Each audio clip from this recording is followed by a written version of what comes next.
With Kung Fu Panda 4 out, well, today we're going to take a look at the Kung Fu Panda universe, ranking each and every fighter from weakest to strongest. So let's get into it. Li Shan is Po's actual biological dad, and even though he might not be as skilled as his son, he can definitely throw some hands when his family's in danger. Mimi started out as a passionate ribbon dancer, but after training under Po in Kung Fu, she's able to use her dancing skills in a fight, swapped out her ribbon stick for a pair of nunchucks.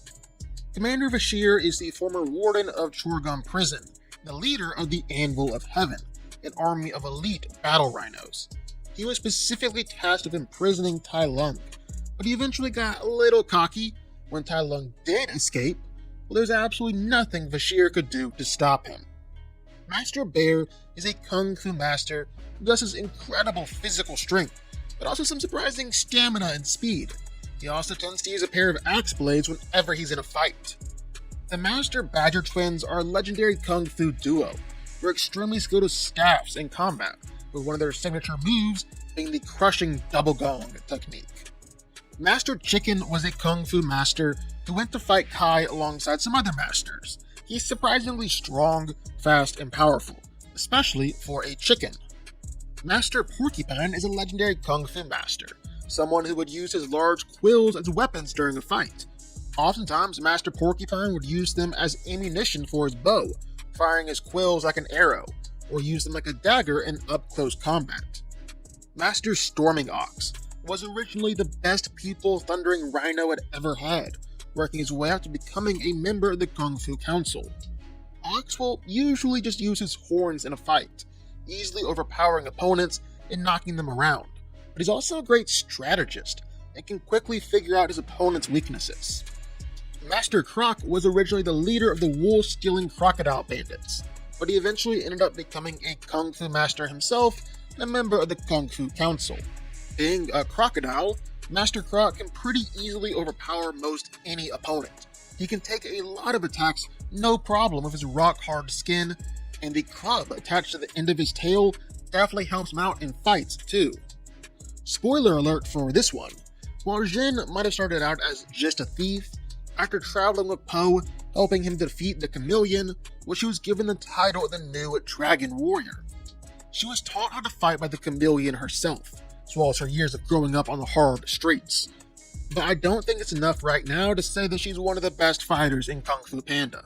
Just like how Po was given the title of the Dragon Warrior before he was ready, Zhen is going to seriously train with Po, Shifu, and the Furious Five in order to really move way up this list.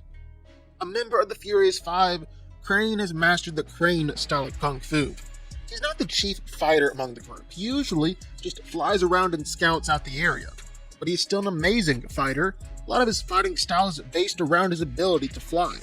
He's also always ready to fly in and help his teammates out if they get into trouble. Master Viper is a member of the Furious Five and the master of the Viper style of Kung Fu. She's the daughter of Great Master Viper, who was originally disowned because she was born without fangs. However, Viper's proven that she's more than just her fangs. She's one of the best fighters in the world, and actually easily outclasses her dad. She's lightning fast, incredibly agile, and usually ends up coiled around her opponents and cause them to injure themselves. Mantis is another part of the Furious Five and the master of the Mantis style of Kung Fu.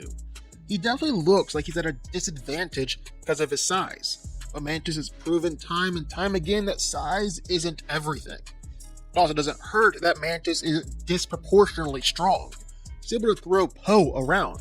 Also a master of nerve strikes and pressure points, being able to instantly take down opponents. Monkey is the master of the monkey style, having been trained by both Master Shifu and Master Oogway. He's an unpredictable fighter, incredibly fast and acrobatic. A lot of his attacks actually involve just pantsing his opponents until they quit out of embarrassment. Lord Shen is the heir to the royal peacock family, the heir to the Gungman throne, and the inventor of one of the greatest weapons in the Valley of Peace, cannons. A weapon of mass destruction. Sure, Shen is an amazing fighter too. He was able to hold his own against two Kung Fu masters at once, but it's really his weapons and his army that makes Lord Shen such a completely dangerous threat. Master Tigress is the master of the Tiger style of Kung Fu, was being groomed to be the Dragon Warrior, until Po was chosen instead. Her fighting style is powerful and aggressive, but she's also incredibly acrobatic and agile in a fight too. She's easily the most skilled and most well-trained out of the Furies 5, making her one of the greatest warriors in the Valley of Peace. Master Thundering Rhino was a Kung Fu master and the leader of the Kung Fu Council. He was able to hold his own against both Storming Ox and Croc, as well as defeat Lord Shen. His brute strength and power is nearly unmatched. With his horn defense, well, it's nearly impervious to any technique. Unfortunately, Thundering Rhino was no match for Shen's cannon. It was killed on impact. Master Shifu is the master of the Jade Palace, one of the greatest Kung Fu teachers of all time, teaching and training Tai Lung, the Furies 5, and Po, the Dragon Warrior. He can straight up rival Master Oogway when it comes to skill and ability. Yeah, Shifu is really a force to be reckoned with. With his knowledge of pretty much every form of Kung Fu, he's one of the best warriors out there. Trained by Master Shifu, Tai Lung was brought up with the intent of becoming the new Dragon Warrior. When Oogway denied him this role, well, Tai Lung went a little crazy and became one of the greatest Kung Fu villains of all time. He's an intimidating fighter who has absolutely no problem going all out in any fight he's in. He's a master of the leopard style, focusing on his incredible upper body strength to overpower opponents. On top of his strength, he has incredible speed and agility. Plus, he's a master of every Kung Fu style. He's more than a match for anyone who comes his way. General Kai was originally the general of China's army, leading it alongside his brother-in-arms, Master Oogway. However, Kai began to steal the cheese of other fighters or to become more powerful himself, forcing Oogway to banish him to the spirit realm. But now he's back, and back with a vengeance. Kai was an extremely powerful warrior, and easily one of the strongest warriors known to have ever walked China. In fact, Kai's skills as a warrior earned the title of Warlord. He was able to fight against Master Oogway, the most powerful Kung Fu master in history, in a battle so intense that it shook the earth. 500 years later, Kai had become even more powerful, able to make short work of all the Kung Fu masters in China.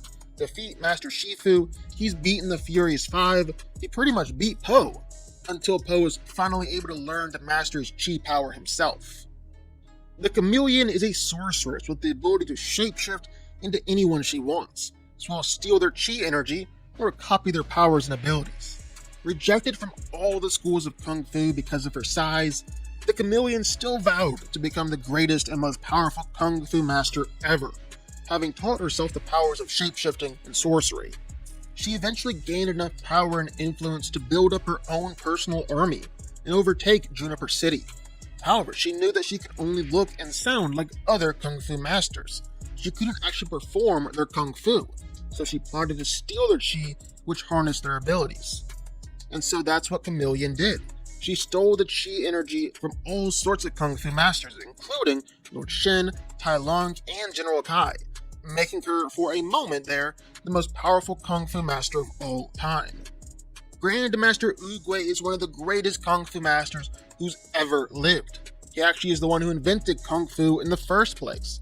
And as he was the one who founded Kung Fu, Oogway didn't need to have a signature technique or fighting style, as he had completely mastered all Kung Fu techniques in existence, even techniques other masters had never even heard of. He's beaten pretty much every other character on this list. Tai Lung, General Kai, no one could stand in his way. Not one. The only Kung Fu master more powerful than Oogway, though? Well, it's the Dragon Warrior himself, Po. While he definitely started out as just a big, lovable panda, Po has managed to persevere and fulfill the destiny of the Dragon Warrior by defeating Tai Lung and opening the Dragon Scroll, proving to everyone, including himself, that he's really a hero. Po's the creator of the panda style of Kung Fu, which basically means that he likes to improvise a lot during a fight and throw his body weight around. But he's beaten pretty much every other Kung Fu master he's come across. He's mastered inner peace, he even mastered his chi power, becoming a spirit warrior and the most powerful spirit warrior in the history of all Kung Fu.